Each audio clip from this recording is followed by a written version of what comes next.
Timothée 3, de verset 1 au verset 9. 2 Timothée 3. 2 Timothée 3. Verset 1 au verset 9. Je vais lire la parole de Dieu. Vous savez que la parole de Dieu fait office d'autorité. Donc quand on la lit, c'est dans les bouts. Dans d'autres sociétés, quand une autorité fait son entrée, se tient debout pour recevoir cette autorité qui est remplie. Sache que dans les derniers jours, il y aura des temps difficiles, car les hommes seront égoïstes, amis de l'argent, fanfarons, hautains, blasphémateurs, rebelles à leurs parents, ingrats, irréligieux, insensibles, déloyaux, calomniateurs, intempérants, cruels, ennemis des gens de bien, traîtres, emportés, enflés d'orgueil, aimant le plaisir plus que Dieu, ayant l'apparence de la piété, mais régnant ce qui en fait la force. Éloigne-toi de ces hommes-là. Il en est parmi eux qui s'introduisent dans les maisons et qui captivent des femmes d'un esprit faible et borné, chargées de péché, agitées par des passions de toute espèce, apprenant toujours et ne pouvant jamais arriver à la connaissance de la vérité. De même que Jannes et Jambres s'opposaient à Moïse, de même ces hommes s'opposent à la vérité. Étant corrompus d'entendement, reprouvés en ce qui concerne la foi, mais ils ne feront pas de plus grand progrès, car leur folie sera manifeste pour tous, comme le fut celle de ces deux hommes. Amen. Amen. Que Dieu vous bénisse. Que Dieu nous bénisse. Vous savez tous, le thème de notre enseignement, c'est les derniers jours. Les derniers jours. Et je veux dire que quand je parle des derniers jours, je fais allusion à la fin des temps. Alléluia. Je fais allusion à la fin des temps. Parce que, vous savez, avec moi que s'il y a eu un commencement, il y aura une fin. Alléluia. Et donc, le monde dans lequel nous trouvons a eu un commencement. Toi-même, ta vie a eu un commencement. Et ta vie aura une fin bientôt. Et la fin de ta vie, c'est ce que nous appelons communément la mort. Alléluia. Alléluia. Et donc, comprenons que la vie dans laquelle nous nous trouvons bientôt va prendre fin. Et la Bible déclare que les signes qui vont annoncer la fin de ce monde, de cette vie dans laquelle nous trouvons, voilà un peu ici, c'est de cela que parle l'apôtre Paul. Il exhorte ici son fils Timothée dans la foi. Timothée, comme je vous l'ai dit, c'est Paul qui l'a évangélisé. C'est Paul qui l'a envoyé à Jésus. C'est Paul qui l'a encadré. C'est Paul qui l'a formé. Et Timothée est devenu homme de Dieu. Il est devenu pasteur. Et donc, étant pasteur, il était pasteur dans une communauté, pasteur dans une église. Il gérait l'église, il dirigeait l'église, il conduisait l'église. Mais la Bible déclare que Timothée était jeune par rapport à ses aînés. Et donc, ceux-là, à des moments donnés, méprisaient, je qu'on appelle ça, Timothée. Ceux-là, à des moments donnés, ils le banalisaient, ils ne le prenaient pas parce qu'il était jeune. Et Paul l'a exhorté de ne pas se faire sous-estimer, de ne pas mépriser, de ne pas qu'on méprise sa jeunesse. Il voulait vraiment le sensibiliser, l'encourager, vraiment à prendre ses responsabilités, à ne pas prendre la responsabilité qu'il a comme quelque chose de vil, mais qui comprenne que c'est quelque chose de sérieux parce que quiconque sait Dieu n'est pas Dieu, quiconque sait Dieu a l'âge de Dieu. Alléluia, alléluia. Parce que celui qui représente une autorité parle et vient au nom de l'autorité. Alléluia. Et donc, quand tu viens, tu reprends l'autorité, on ne doit plus regarder ta personne. Alléluia. On doit regarder celui-là qui t'a envoyé. Et donc, Paul voulait dire à Timothée que ce n'est pas n'importe qui t'a envoyé, mais c'est le créateur de l'univers, c'est le créateur du ciel et de la terre. Et il lui a dit comme ça que Timothée doit savoir que les derniers temps seront difficiles. Ça ne sera pas facile. Mais entre-temps, j'ouvre une parenthèse rapidement pour la refermer. Vous savez tous que nous avons perdu notre Premier ministre, alléluia. Je lui ai présenté les condoléances à tout un chacun, alléluia. C'est notre Premier ministre, alléluia. Ce n'est pas une question de parti politique. Vous savez, aujourd'hui, on est dans les derniers temps. On est dans les derniers temps, ce qui fait qu'aujourd'hui, la mort même, là, on est plus sensible à la mort. Vous voyez, non seulement on est plus sensible à la mort, mais on s'est laissé dénaturer aujourd'hui par les problèmes de politique. Vous comprenez? On s'est laissé dénaturer par les problèmes de partis politiques. Et comme on n'est pas, on n'est pas peut-être du bord de ce dernier qui vient de mourir, c'est une joie pour certains, c'est une fête pour certains. Vous voyez? Non. Dans la mort, il n'y a pas de joie. Dans la mort, il n'y a pas de fête. Parce que, comme je vous l'ai dit le mois dernier, la mort est une tontine. Aujourd'hui, c'est lui qui est mort. Demain, c'est toi qui mourras. Voyez. Et nous devons compatir. Alléluia. Parce qu'une vie qui s'en va, elle ne revient plus jamais. Alléluia. Alléluia. Et pour nous, enfants de Dieu, pour nous chrétiens, nous ne devons pas nous réjouir, mais nous devons être attristés. Nous devons être vraiment, comment on appelle ça? Prêtez-moi de l'expression. Compatissant. Voilà, nous devons être compatissants. On ne doit pas se réjouir. Il est mort. Gloire à Dieu, il est mort. Non, s'il fait ça, tu n'es pas loin d'être un sorcier. Le chrétien ne fait pas ça. Alléluia. Car la Bible dit, pleurez avec ceux qui, et réjouissez-vous avec ceux qui se réjouissent. Nous sommes des arbitres. C'est ça que je veux comprendre. En tant qu'enfant de Dieu, tu habites. Aujourd'hui, tu es un arbitre entre les partis politiques. Tu n'es pas dans un parti politique. Tu dois arbitrer les partis politiques. Donc prier de telle sorte que ceux qui viennent au pouvoir, ceux qui ne sont pas dans le pouvoir, que la main de Dieu conduise chacun. Parce que comme je vous l'ai dit, aucun d'eux n'est bon.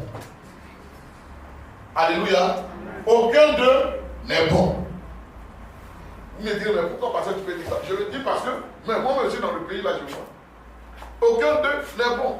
Aujourd'hui, celui qui est dans l'opposition, il parle de quoi? On parle de réconciliation. On a quand même venir le roi Babo pour qu'on soit réconcilié. Mais eux-mêmes opposants, ils sont pas amusés. Non, répondez-moi. Répondez-moi. Avant que le roi Babo vienne pour réconcilier, toute la Côte d'Ivoire là, eux-mêmes entre là, qui n'ont qu'à se réconcilier là. Donc comprenez que il ne suffit pas d'indexer, il ne suffit pas de condamner l'autre, mais nous-mêmes, on a beaucoup à faire. On a beaucoup à faire. Et malheureusement, comme vous aussi, vous ne laissez pas Dieu vous conduire. Vous laissez passionner par ces genres de mensonges que les gens vous racontent à droite à gauche. Et vous prenez parti. Et en prenant parti, vous devenez autre chose que des hommes. Soyons des hommes. Alléluia. Soyons des hommes. Amen. Dis à ton frère, soyons des hommes. Alléluia. Donc, je vais faire la parenthèse. Nous revenons à notre texte.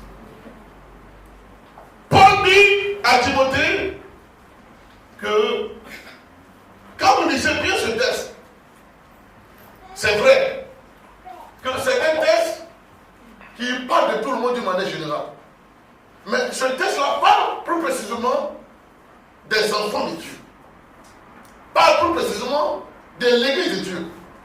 Vous savez pourquoi je me permets de dire cela? Nous allons lire. Alléluia. Nous allons lire. Lisez avec moi. À partir du verset, toujours le verset, excusez-moi, voilà le verset 5. On va aller à partir du verset 5. Il est dit ici, ayant l'apparence de la piété. Ayant l'apparence de la piété. Qu'est-ce que cela sous-entend? Qu'est-ce que cela veut dire? Des gens qui ont l'apparence de la piété. La piété ici fait allusion à quoi? Voilà, la piété ici fait allusion à la spiritualité. Et la Bible déclare que ces personnes-là, ces hommes-là, auront l'apparence. Apparemment, quand vous les voyez, vous dire que c'est des hommes, c'est des femmes spirituelles. C'est des hommes, c'est des femmes qui craignent Dieu. C'est des hommes, c'est des femmes qui marchent dans la volonté de Dieu. Parce que quand vous les entendez prier, ils prient même plus que les anges. Quand vous les entendez chanter, ils chantent plus que les anges. Mais la Bible déclare quoi? Ayant l'apparence de la piété, mais régnant ce qui fait la force. Mais régnant ce qui fait la force. Ils ont l'apparence. Mais ce qui fait la force de la piété, c'est qu'il est dit. Qu'est-ce qui fait la force de la piété? C'est l'obéissance, c'est la soumission. C'est la crainte de Dieu. Car la Bible déclare que la crainte de Dieu est le commencement de la sagesse. Mais aujourd'hui, combien de frères, combien de soeurs, combien de pasteurs, combien d'anciens, combien de diacres, combien de responsables, combien de soi-disant enfants de Dieu craignent le Seigneur?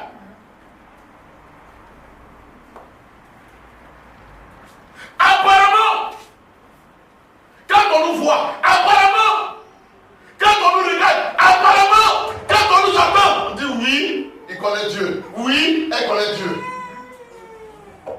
Alléluia. Alléluia. C'est malheureux. Dans ce dernier temps, je suis un film sur Netflix et j'ai un film que je regarde dans ce temps-là qui vraiment m'a amené à me poser plusieurs questions sur la chrétienté, sur le christianisme.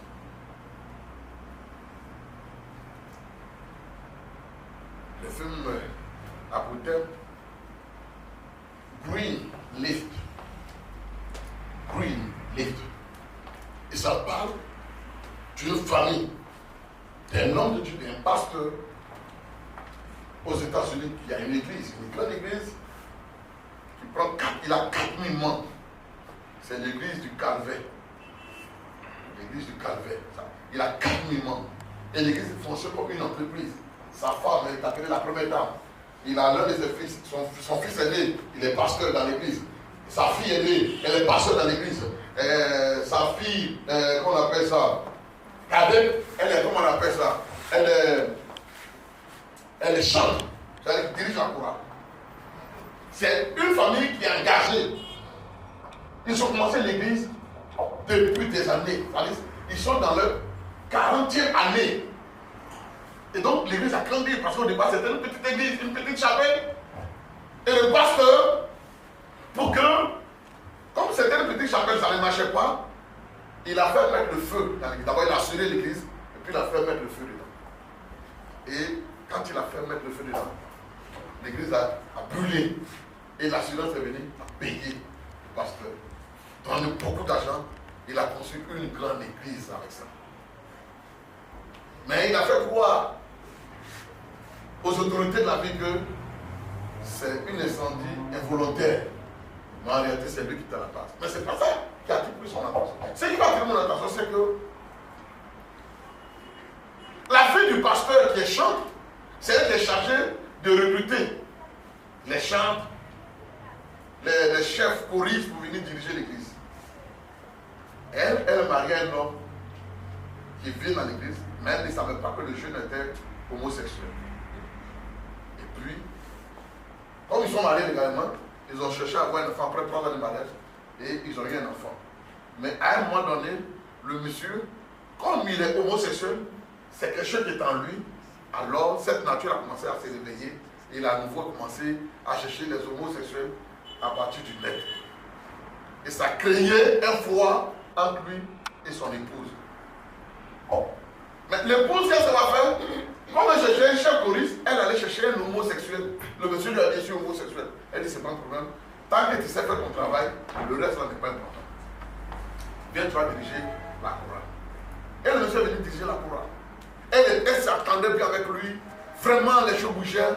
Mais le conseil de l'église, qui est composé de diacres, ont vu que le monsieur est homosexuel. Et ça c'est pas dans la doctrine de l'église. Donc ils ont demandé qu'on mette le monsieur dehors. La dame, la jeune fille n'a pas voulu. Elle a lutté, mais l'église a fini par le mettre dehors. Mais le jour qu'elle a appris que son mari est homosexuel, elle a décidé de ne plus coucher avec lui. Jusqu'à ce que les deux se séparent. Or, le monsieur lui a dit, non, c'est vrai, je suis homosexuel, mais je n'ai pas encore commencé à coucher avec des garçons. C'est-à-dire que j'ai des attirances vers des hommes. Mais comme tu es ma femme, je te dis ça, il faut m'aider pour que je puisse m'en sortir. Elle n'a pas accepté, elle a refusé, jusqu'à ce que les deux se séparent. Regardez, pour elle-même, elle a refusé. Maintenant, pour Dieu, pour la maison de Dieu, pour l'église de Dieu, elle accepte que ça soit un homosexuel qui vient diriger. Et ça, elle n'a pas beaucoup avec ça. Je réfléchis, je me dis, comment des gens peuvent réfléchir la sorte à l'endroit de Dieu? Quand il s'agit du Seigneur, frère, on n'est pas prêt à faire ce que nous devons faire. Pour nos intérêts, là on est prêt à nous sacrifier. Pour nos intérêts, on est prêt à nous lever, on est prêt à nous défendre, mais on n'est pas prêt à défendre la cause du Seigneur. On n'est pas prêt à défendre le règne de notre Dieu. J'ai trouvé ça aberrant, mais je ne veux pas comprendre. Et la fille est aussi, elle trouve que les homosexuels, c'est vrai, ils sont homosexuels. Mais Jésus les aime.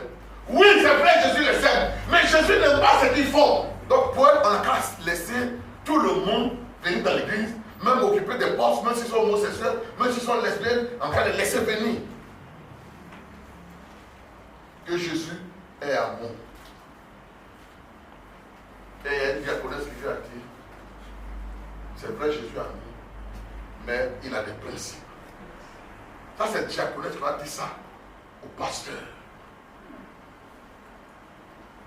Jésus est amour, c'est vrai, mais Jésus, il a des principes. Pour dire que le pasteur est tellement tombé pas. Et le grand pasteur lui-même, qu'on appelle le révérend, il a l'un de ses frères qui est en prison qui l'appelle pour dire, est-ce qu'il croit en enfer? Il dit, il a prêché sur ça. Mais il n'a jamais été confronté à ça. Pour dire que il parle de ça comme ça, mais il ne croit pas à ça. Frères, sœurs, nous avons l'apparence de la piété. Nous montrons aux yeux du monde que nous connaissons Dieu. Nous montrons aux yeux du monde que nous aimons Dieu. Nous montrons aux yeux du monde que nous appartenons au Seigneur. Mais en réalité, ce qui fait la force, ce qui fait la différence, nous ne la vivons pas. Nous ne la vivons pas. C'est ce qui affaiblit la chrétienté. C'est ce qui affaiblit le christianisme. Pourquoi on est surpris de voir quelqu'un qui s'est dit chrétien, qui est enfant de Dieu, et puis en même temps qui a des fétiches chez lui à la maison?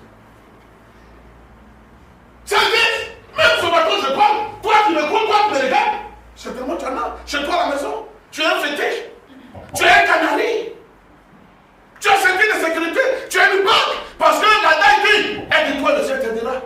Donc tu es en train de t'aider. Mais quand on te voit apparemment, on dit, mon pasteur, mon pasteur, oh, la soeur, là tu danses à l'église, là, oui, tout le monde appelle de toi là-bas, parce que tu es terroriste, tout le monde appelle de toi là-bas, parce que tu es palabreuse, parce que tu es palabreux, tout le monde appelle de toi, même à ta propre maison. Pourquoi? Mais à l'église, tu es gentil avec tout le monde, tu ris avec tout le monde, mais dans ta maison, tu es un maître tout puissant. La Bible dit, ils ont l'apparence de la piété. Mais le remis, c'est ce qui fait la force. Frère, nous sommes dans le dernier temps. Je viens d'ici, vous pensez que c'est de la... Non, je ne suis pas dans les questions de plaisanterie. C'est vrai que j'aime souvent jouer, mais la parole de Dieu, c'est la parole de Dieu. C'est pas parce que moi je la prêche que ça veut dire que je suis sauvé. Non, mes frères, même si je la prêche et que je ne marche pas selon ce que Dieu dit, je suis perdu pour l'éternité. Je ne viens pas vous prêcher, et puis moi je fais le contraire de ce que je vous dis.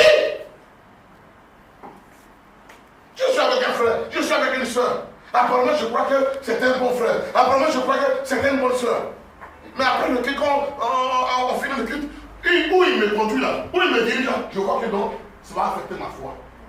Il va me conduire soit peut-être dans un maquis pour aller boire après le culte. Il va me conduire soit dans un endroit qui n'en a pas le Seigneur après le culte. Et ça, moi, je l'appelle camarade. Et ça, je l'appelle frère en Christ. Non, je dois me méfier de lui. Je dois m'éloigner de lui. Non, mais après tout, quand même. Quand on dit qu'on est chrétien, ça ne veut pas dire qu'on ne doit pas vivre. Frère, déjà même tu vis étant chrétien. Alléluia. C'est de quelle vie tu parles encore? Tu parles de quelle vie? C'est aller boire avec la vie? C'est aller dans les bois de l'eau que la vie? C'est courir après la femme avec la vie? C'est quoi que tu appelles la vie? C'est quoi nous appelons la vie?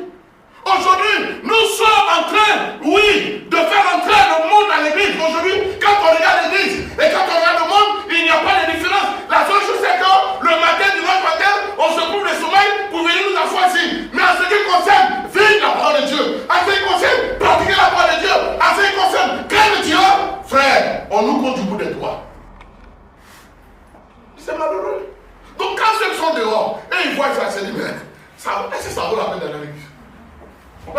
mon patron même là. Mon patron même là, il va là. Mais ce qu'il fait ici au bureau là. Nous on se demande, est-ce qu'il va vraiment à l'église?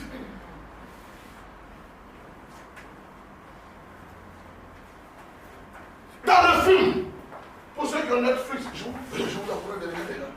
Dans le film, la femme là, la fille elle est du pasteur, du révérend, c'est elle est pasteur à jour de l'église. Elle n'est pas mariée. Elle n'est pas mariée, mais elle sort avec quelqu'un. Elle sort avec la personne, elle couche avec lui. Elle va tomber là-bas. Et puis le dimanche matin, elle est au culte. Elle prêche la parole de Dieu. Ça veut dire, c'est devenu normal, c'est devenu légal. Les gens ne se gênent pas. Ils trouvent ça comme une vie normale. Leur conscience ne peut plus les toucher. Leurs consciences sont mortes. Aussi, c'est pas notre cas aujourd'hui.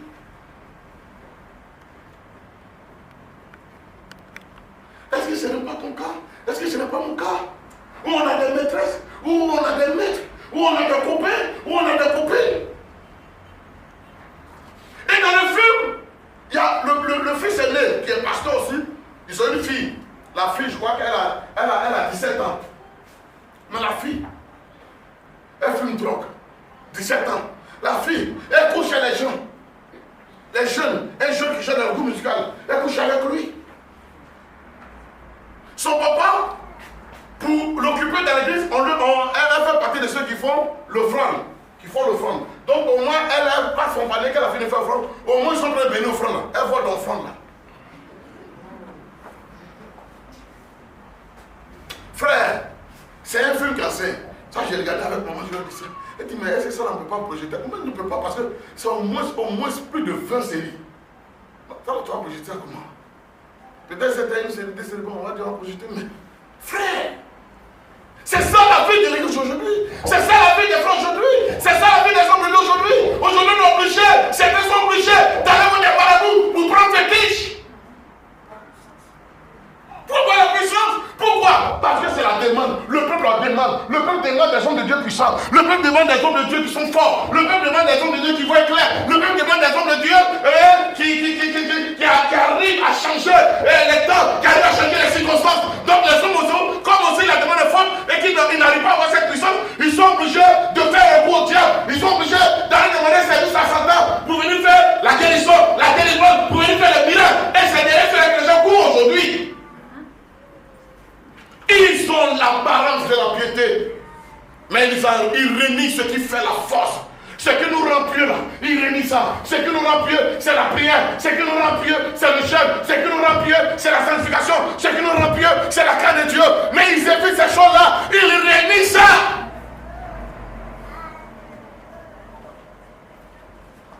Et regarde toi-même aujourd'hui ta vie. Prends un miroir et regarde-toi. Mets-toi dans la voie de Dieu. Regarde-toi, regardons-nous. Aujourd'hui, nous sommes avec le Seigneur. Tu n'es pas heureux. Tu n'es pas heureuse. Tu es malheureux. Tu es malheureuse.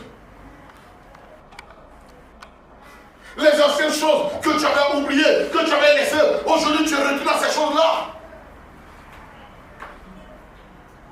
Quelle est la vie, mon frère, aujourd'hui, que tu mets? Tu ne connais plus la joie dont parle Dieu. Tu ne connais plus la paix dont parle Dieu. Tu ne connais plus l'amour dont parle Dieu. Parce que nous, dans l'église, des gens qui s'appellent frères et sœurs, se gardent des rancœurs, ne se parlent pas, s'haïssent, oui, se méprisent.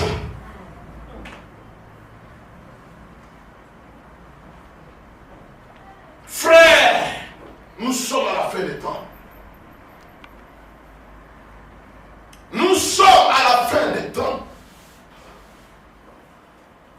Nous sommes à la fin des temps. On est dans des choses qui ne disent pas qu'on ne peut pas dire en plein jour. Mais on fait tout pour cacher ça. Pour cacher notre honneur, pour cacher notre dignité, pour cacher notre fierté, pour cacher notre gloire. Non, il ne faut pas que quelqu'un va savoir. Non, pas le personne va savoir. Non, pas les brebis vont savoir. Non, pas quelqu'un va savoir. Et on cache ça. Et on couvre ça. Et on entretient ça. Et on vit dans ça. Et personne ne sait. Et quand on voit tout le monde, on rit, on chante, on danse, on fait offrande, on fait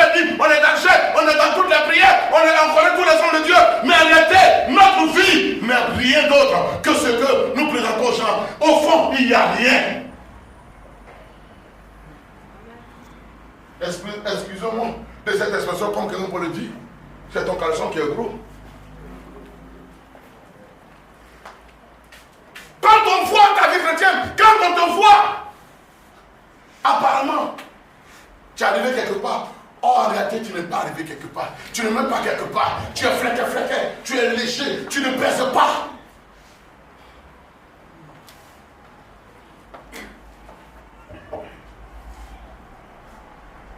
Alléluia. Alléluia. Alléluia. Alléluia. Paul dit à Timothée, au verset 5b, verset 5b, il dit, éloigne-toi de ces hommes-là. C'est pas moi qui le dis, c'est la Bible qui le dit. Éloigne-toi de ces hommes-là. Éloigne-toi de ces femmes-là. Éloigne-toi de ces... Mais malheureusement, de le voir certaines personnes, quand on a dit non, il m'a rien fait. Moi-même, personnellement, il m'a rien fait. C'est pas parce qu'il t'a fait quelque chose. Dieu dit, éloigne-toi de ces personnes-là, parce que ils vont t'entraîner.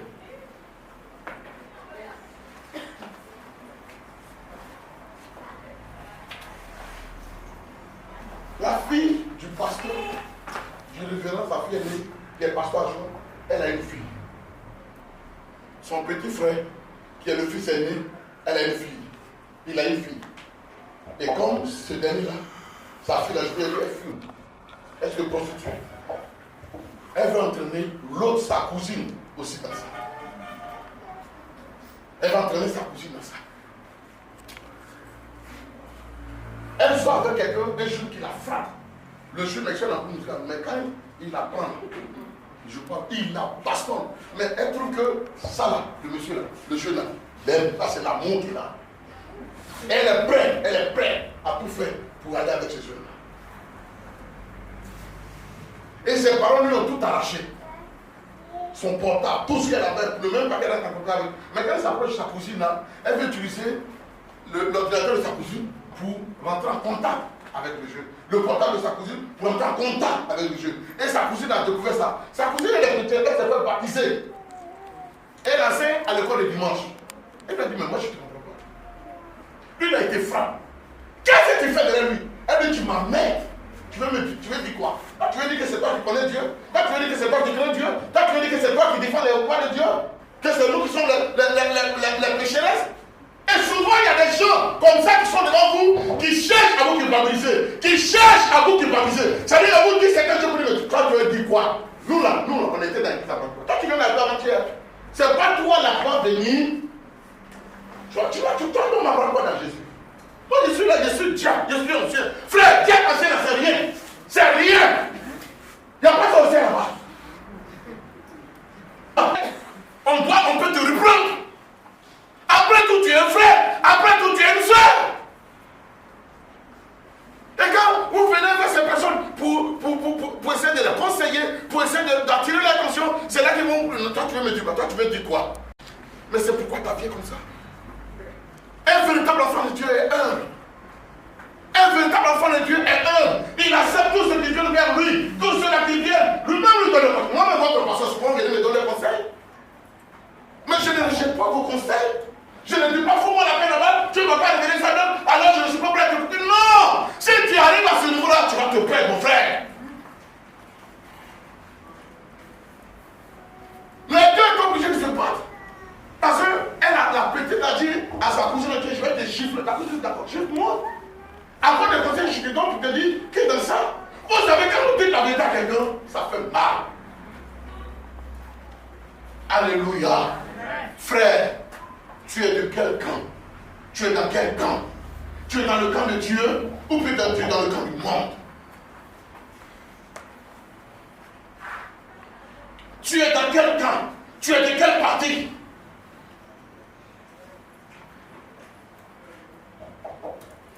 On va lire le texte.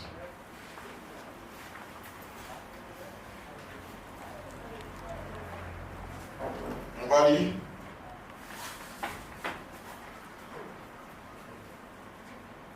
Exode 7, verset 11. C'est le verset, on va lire. Oui.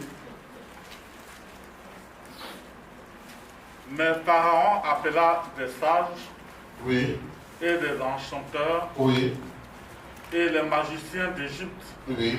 eux aussi, en furent autant par leur enchantement. Ah. Ils jetèrent tous leur visage et elles devinrent des serpents. Ils jetèrent tous leurs verges. Exode 7, verset 11. Oui. Allons-y, oui. 12. Mais Allons-y. 12. Et elles devinrent des serpents. Et la verge d'Aaron engloutit leur verge. Le cœur de Pharaon s'endurcit. Voilà. Amen. Et il ne coûta point Moïse Et et Aaron pour Moïse et Aaron. selon ce que l'Éternel avait dit. C'est l'histoire de Jambres et de Jeannès qui s'opposaient à Moïse. Dieu a donné un message à Moïse pour aller vers Pharaon, afin que Pharaon puisse laisser bâtir les enfants d'Israël. Et qu'est-ce que Pharaon a fait? Lui aussi va appeler ses magiciens. Après que Moïse ait jeté sa verge et que la verge fut transformée en un serpent. Donc il a appelé ses magiciens et les magiciens sont venus aussi, ils ont fait la même chose. Ils s'opposaient, ils ont contredit. Dans la maison de Dieu, il y a des frères qui s'opposent. Moïse a fait serpent, eux ils ont fait serpent. Il y a des frères, il y a des sœurs qui peuvent s'opposer à l'autorité de Dieu, qui agit à travers son serviteur, à travers sa servante. Il parle à la moi je parle à la. Il chante des démons, je chante des démons. Mais Moïse, le miracle qu'il a opéré, quelle est sa source? Les magiciens de Pharaon, le miracle qu'ils ont opéré, quelle est sa source aussi? Aujourd'hui, frères et sœurs, beaucoup ne cherchent pas à savoir la source. L'essentiel, nous, c'est le résultat qui compte. Frère, ce n'est pas le résultat qui compte. Alléluia. C'est la source qui compte. C'est la provenance qui compte. D'où vient ce miracle? Qui a fait ce miracle? Qui a donné ce miracle? La Bible déclare, quand vous lisez dans le livre des Actes des Apôtres, il y avait une femme qui était habitée d'esprit de Python, qui a prophétisé, qui a donné une parole de connaissance sur Paul et Silas. Elle a dit les choses vraies. Elle a dit ces hommes sont des hommes de Dieu. Ils annoncent la voie du salut. Ce qu'elle a dit est vrai. Ce qu'elle a révélé est véritable. Mais malheureusement, ce qu'il a dit cela n'est pas vrai, n'est pas dans le véritable. Ce qu'il a dit cela, c'est qu'un esprit de Python, c'est qu'un esprit démoniaque, c'est qu'un esprit satanique. Aujourd'hui, notre monde, c'est ce qui anime ce monde, c'est ce qui conduit ce monde, c'est ce qui fait tout ce monde, c'est ce qui trouve ce monde. Et aujourd'hui, c'est derrière cela que les gens courent à droite et à gauche. L'esprit de Python.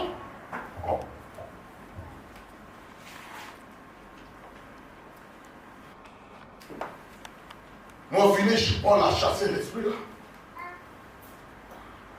Et quand il a chassé l'esprit, ça lui a coûté 40 coups de bâton. Quand vous opposez au diable, quand vous opposez au démon, il va avoir des attaques. Il va avoir des représailles. Et c'est de ça qu'aujourd'hui les gens n'en veulent pas. C'est de ça aujourd'hui que les gens ne veulent pas.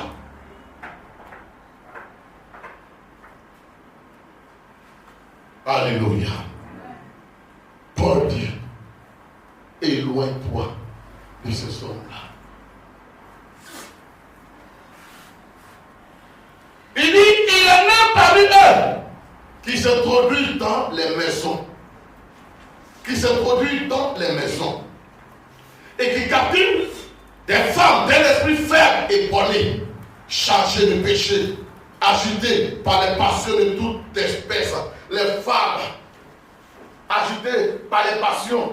Vous voyez, quand tu n'es pas une femme spirituelle et que tu es une femme légère et que tu es une femme superficielle, ce sont les bijoux qui t'attirent, c'est l'habillement qui t'attire, c'est le mature qui t'attire, c'est la grandeur qui t'attire, c'est la renommée qui t'attire, c'est la gloire qui t'attire, c'est qu'on parle de ton nom qui t'attire, c'est ton honneur qui t'attire, c'est ta gloire qui t'attire. Frère, ces femmes-là sont sujets, sont la proie de ces personnes-là. Ils font semblant de venir vous aider. Ils font semblant de venir prier avec vous. Ils font semblant d'avoir des relations pour vous.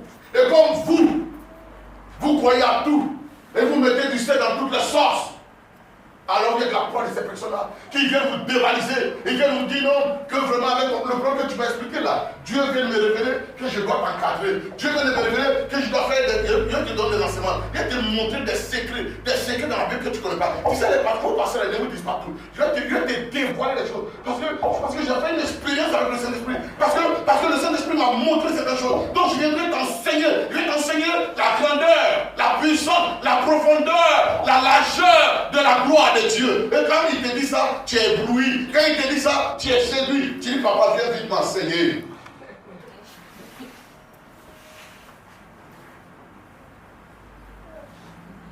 Il dit, des femmes d'un esprit faible, elles sont bornées. Bornées veut dire quoi? Bornées veut dire quoi? Hein? Elles sont limitées. Tu es borné. Tu ne comprends pas. On t'explique, tu ne comprends pas. Tu es assis dans tes portes, tu ne comprends pas comment. Mais quand tout est fini, tu vas l'appeler. Ton papa qui est sur Facebook, là, tu vas aller l'appeler. Papa, je viens de lui comme ça. Papa, tu connais Papa André, non? Tu connais Papa André? Mon pasteur, il a dit quelque chose qu'elle n'a pas compris. Il faut l'expliquer ça. Tu ne peux pas dire que Papa André vient t'expliquer ça. Et ton papa de Facebook, ton papa de WhatsApp, c'est à lui que tu vas l'expliquer. Il va te dire quoi? Mais, et puis, ça fait combien d'années que tu fais tes livres? Mais quand quelqu'un enseigne, tu ne peux même pas essayer quelque chose. Mais ça fait au moins 2 ans, 3 ans que tu fais enseignement. Toujours, on ne peut pas te voir. On va te confier à non, papa, non. Actuellement, je suis dans une école publique. Non, papa, actuellement, on est en train de m'informer. Non, papa. C'est rentré ici, c'est sorti ici. Mais avec tout ça là, tu ne pèses pas. Tu ne pèses pas. Tu es léger. Et c'est toi qui es toujours dans les problèmes ici, dans les ragots ici, dans les racontages ici. C'est toi toujours. Tu fais 10 minutes, mais c'est toi qui as plus de problèmes que ceux qui tombent dans la rue.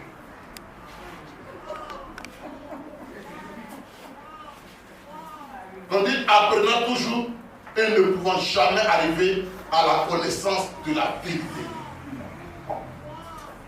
Réveille-toi. Quitte dans ça. Nous sommes dans les derniers temps. Il y a des gens, je les entends dire, non, les pasteurs sont jaloux. Ils sont jaloux. Ils sont jaloux de l'homme de Dieu là. Ils sont jaloux de la servante de Dieu là. Ils sont jaloux. C'est pourquoi ils ne veulent pas qu'on parle de frère, il faut partir. Toi, tu as quoi et puis on va dire Dieu?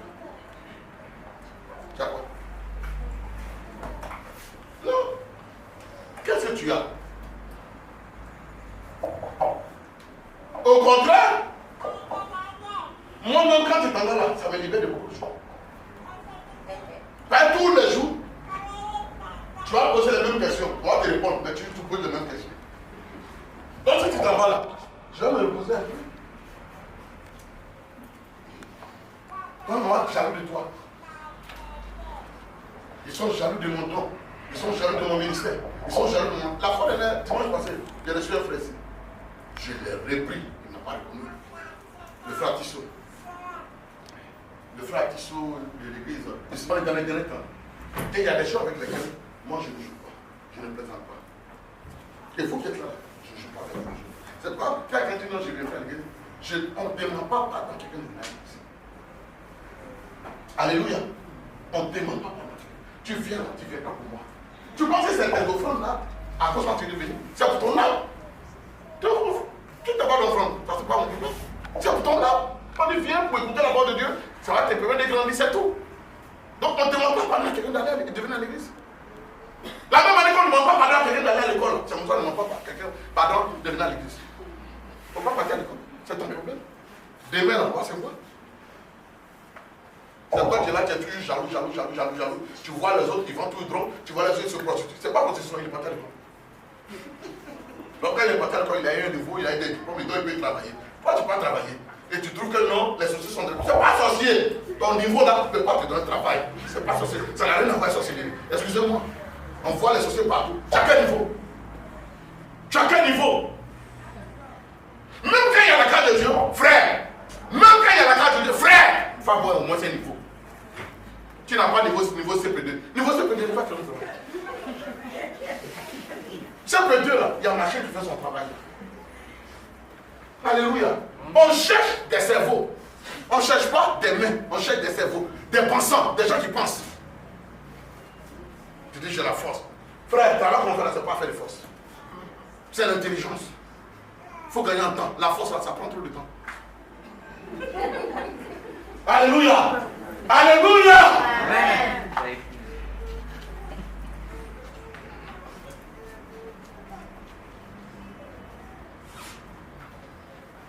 Qui tombe ça? Je suis en train de dire quelque chose. Si vous m'avez suivi. Je disais. Quoi? Papa, je vais te voir, tu me vas voir. Vraiment, ce que je vais te dire là, ça a été chaud.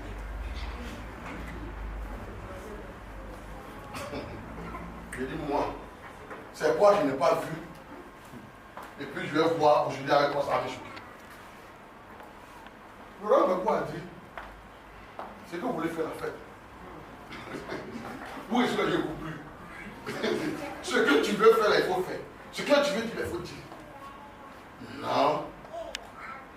Le 31 décembre passé, on était à l'église de Sault-de-Cire.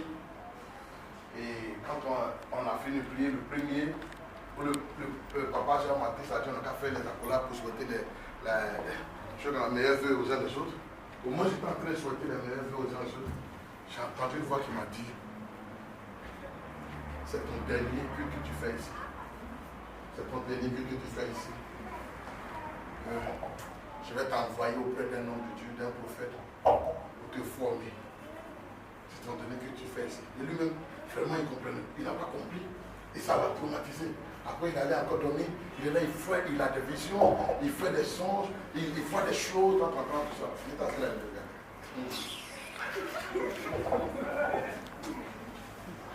Il a fini par parler. Alléluia. Je lui ai dit que c'est le diable qui dit pas. Il faut fumer ça. C'est le diable qui te parle. Toi qui me regardes, aujourd'hui qui me regarde, tu dis que tu as des visions. Dieu te parle. Tu connais Dieu où ça? Tu l'as vu où ça? Et qui t'a dit que c'est Dieu? Dites-moi qui t'a dit que c'est Dieu? C'est le diable. Dieu nous envoie son esprit. Amen. Mais Dieu a établi des bergers. Pourquoi il établit des bergers?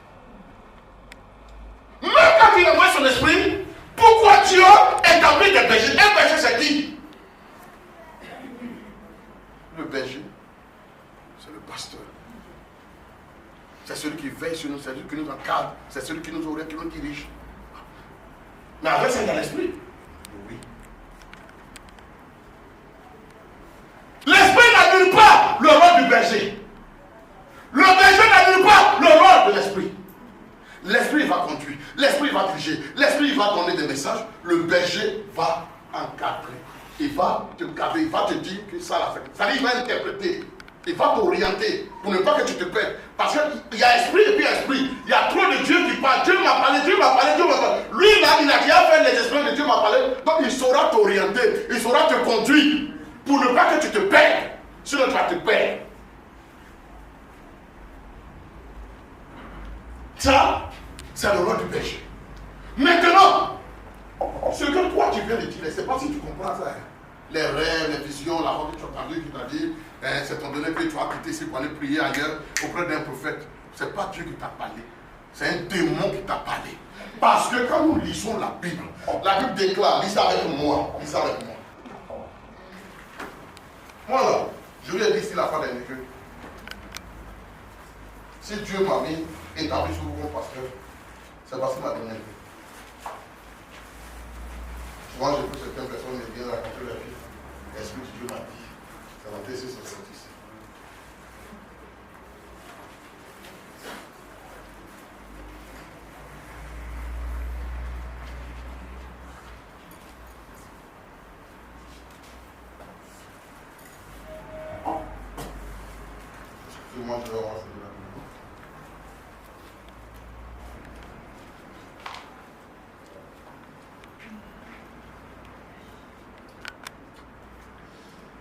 Prenez Actes. Actes. Chapitre 13. Actes chapitre 13.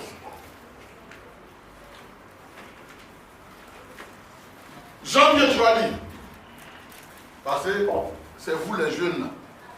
Ça vous tue pas dans ce dernier temps. Actes chapitre 13, verset 1. Dis quoi? Chapitre 13, verset 1, dis quoi? Il y avait dans l'église d'Antioche Il y avait dans l'église d'Antioche des prophètes et des docteurs. des prophètes et des docteurs. Barnabas, Simon appelé Niger, Simon appelé Niger, Lucius Lucius, ouais. et Cyrène. De Cyrène, Lucius de Cyrène, allons-y. Manaël, qui avait été élevé avec Hérode, Oui. le tétrarque, et Saül. Pendant Pendant qu'ils servaient le Seigneur qu'ils servaient dans leur ministère et qu'ils jeûnaient, et du jeûnaient, le Saint-Esprit dit, ils servaient Dieu où ça?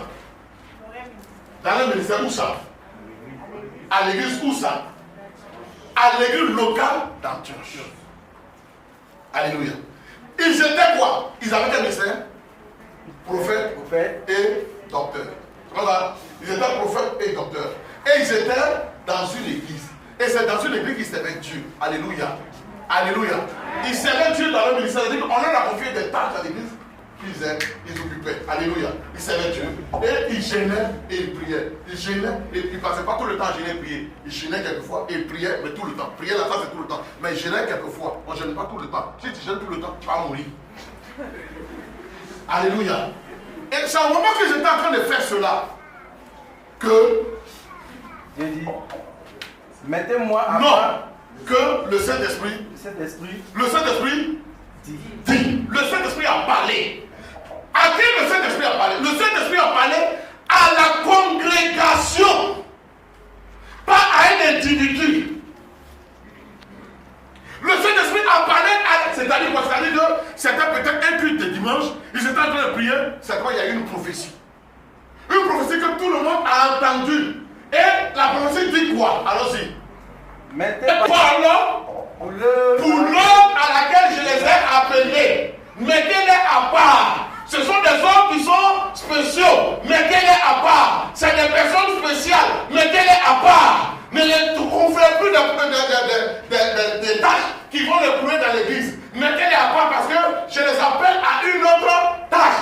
Je les appelle à un autre ministère. Mettez-les à part. Ils n'auront plus un ministère local, mais ils vont avoir un ministère international. Mettez-les à part. Le Saint-Esprit s'adresse à l'assemblée. Et puis, qu'est-ce qui s'est passé? Alors, après avoir gêné et prié, ça veut dire l'église a gêné et prié. Allons-y. il les imposait les mains et les laissait partir. et il les laissait partir. C'est pas écrit. Je lui ai dit pour toi, il faut me montrer un modèle dans la Bible. Pour toi où le Saint-Esprit t'a parlé, montre ça dans la Bible. Tu ne peux pas trouver ça. Or, la Bible, c'est ça qui est notre référence. Moi, je n'invente rien. Je parle Bible. Dieu n'est pas désordre. Dieu est ordre. Arrêtez-moi vos visions. Arrêtez-moi, Dieu m'a dit. Arrêtez-moi ces hallucinations que vous avez qui vont vous perdre. Je lui ai dit, tu vas te perdre. Je te dis la vérité. Tu vas te perdre. C'est moi. Ce n'est pas une gloire. Ce n'est pas une fierté. Mais c'est moi. Je partage la chose ici. Et puis Dieu m'a révélé que tu dois lui servir. C'est moi, je dis, tu dois servir Dieu. Même quand je t'ai dit que tu vas servir Dieu, tu ne croyais pas. Tu ne croyais pas, tu doutais. Tu as dit, va gêner, tu vas voir. Et tu allais gêner, puis Dieu s'est révélé à toi. Donc là, il y a quelque chose, tu te réfères à qui? Tu te réfères à qui? Vous voyez comment on est perdu, vous voyez comment on est tordu. Quand tu ne comprends pas quelque chose, il faut te lancer, il faut demander.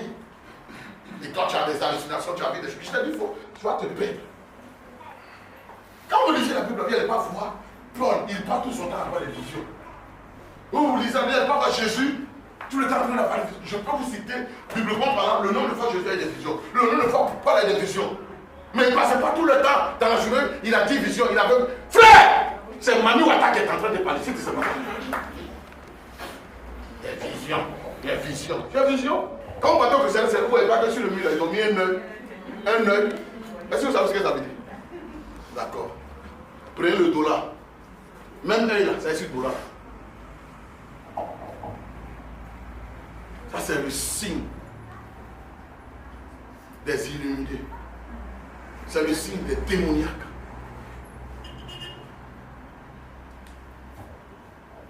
Il faut rester tranquille. Il y a quelqu'un, il faut rester tranquille. Je vous encourage de servir Dieu. Je vous encourage, moi je vous encourage de servir Dieu. Mais ce n'est pas dans mes désordres. Je lui ai dit, mon petit, il faut arrêter ça. Paul, si c'est Dieu qui t'a parlé, laisse tranquille, il faut servir. Il faut servir. Dieu va nous parler. Si Dieu nous a parlé, la même année, on va te laisser partir. Nous, les filles, nous ne sommes que des encadrants. Mais Dieu ne peut pas nous laisser. Et puis, lui, j'en te vois pour te dire, mon petit, tu t'en vas comme ça. Je t'affecte. Moi, je t'affecte. Non. Non, je ne sais pas si on réfléchit, moi. Je ne sais pas si on réfléchit. Et aujourd'hui, c'est ce qu'il dit. Vous voyez les gens qui se lèvent matin, midi, soir, ils créent une église, ouvrent une église, et ils couchent avec les femmes matin, midi, soir, ils font un comportement, ils font des bêtises. Comme la dernière fois, je suis allé voir, pour terminer, j'étais chez notre maman là qui appartient, le temple, je suis allé là. Elle avait un problème de ventre, elle allait voir un prophète, le prophète l'a marché dans son ventre. J'ai dit qu'il y a eu la femme qui t'a pas tué.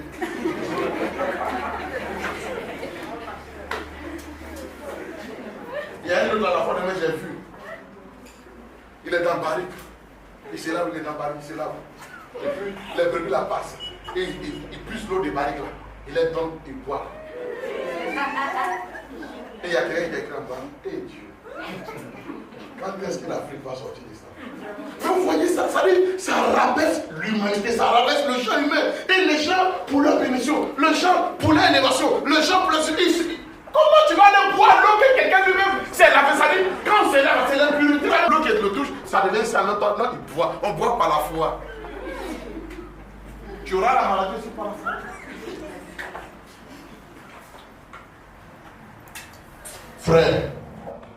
Frère, on va vivre dedans ici. Et on est dedans.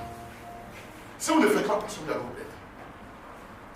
Je vous le dis, ce qui a fait que Ève s'est perdue, c'est parce qu'elle voulait être comme Dieu. Elle voulait voir au-delà de ce que Dieu lui a promis.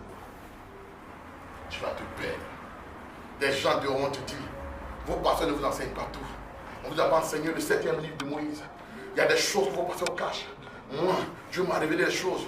Au dit des futilités que Gédéon raconte sur les réseaux sociaux. Et il dit des banalités. Aujourd'hui, il y a des gens qui écoutent ça. Il y a des gens qui publient ça. Moi, quand je te vois, sur ma page, tu as publié ça. Waouh, Gédéon. Non. Je ne peux pas accepter ça. La Bible dit, ne prenez pas part aux œuvres infructueuses des ténèbres, mais condamnez-les. Nous devons condamner le péché. Nous devons condamner l'injustice. Nous devons condamner l'iniquité. Moi, tout homme de Dieu, que je vois sur ma page Facebook, que je vois qui ne prêche pas la parole de Dieu, ou qui ne vit pas la parole de Dieu, je le supprime. Ça veut dire que je ne veux même pas, et je vais écouter l'un de ces messages, et puis ça va m'affecter. Je ne veux même pas, je le bloque en même temps. Si moi, je suis votre papa, je fais ça toi, tu dis non, ça va aller. Quand c'est pas aller, toi tu vas jamais quoi. La Bible dit qu'il n'y a rien de nouveau sur le soleil. Que Dieu nous bénisse. Amen.